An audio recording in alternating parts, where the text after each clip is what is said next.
I go into the studio, I've got a blank piece of paper. Yes. I have lots of little pieces of paper that I rip up and put on there with paint and paper and paint and paper. And this whole process is, I'm not particularly trying to make an image. They arise. They arise, but once they arise, I follow them. And I can get to a point where I'm so exhausted and I can't stand looking at the thing anymore. And I remember with Bernie, when that would happen with Bernie, he said, that resistance, you're resisting something within yourself that's coming up with this painting. And once you go through that resistance and pop through, then you're painting. Mm-hmm. So, you know, you're working up to that, and then you get to this point where you have to sort of pop through all your resistance. And that's this thing about contemplative art, is you're learning about yourself. This whole, you're learning how you work, how your mind works, and being able to let it rest, and what comes out when it can rest. And so the painting is like that. It's also just being with the paint. Okay, red looks great. I'm going to put red up there. You know, and you keep going like that. And there are certain times when I love something about part of a painting. Like there'll be this big, beautiful red shape, and it's just perfect. I like it. It's all paint all around it. And I keep painting around it, and something's not working in this painting. Something's not working, but I just don't want to look at the fact that it might be a red blob. So I keep painting around, and finally I realize I have to paint over the red blob. I have to paint over this very thing that I think is so wonderful and beautiful. So there's a sense that you have to destroy something, and then something new will come out of that, too. And it's always what happened. And one time, this red blob I painted over, afterwards I had a physical sensation of relief.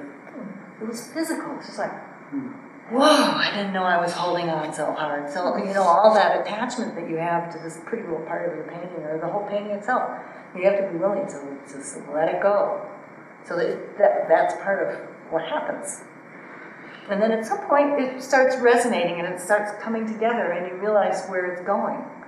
It's like you said, being grabbed by a poem. There's something about it that's, you got something there, and then you can go with that. It's fun. It's really fun. You know, are you all teachers? I know Lee and Andrew Vasca, are you a teacher? Occasionally privately, but privately. Not here. So, I'll still go ahead with this question regardless. I think I'm curious as to what the challenge, some of the challenges have been in terms of as it being in the position or in the role of a facilitator and not always a teacher, to intergenerationally and so on and so forth, trying to transmit this kind of experience to your students, and what your experiences have been, you know, their reactions, their attitudes, their levels of receptivity, resistance, and so on and so forth. How have these experiences shaped your own growth and development as artists? I've got a point. Yeah, please go ahead. You know, my belief is that everyone is creative. You know, but in a couple of the classes I've had people who say, well, I'm just not creative. I can't do that.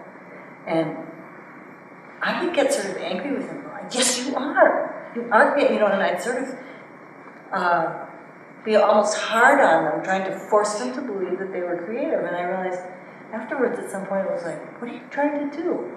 You know, there was something about allowing them this belief, but somehow working with that, or encouraging it somehow else. And I realized I was so hardcore that I wasn't really hearing what these people, I wasn't able to relate to it in a way that could help them or get them through it. It's just like snapping back. Yes, you are too.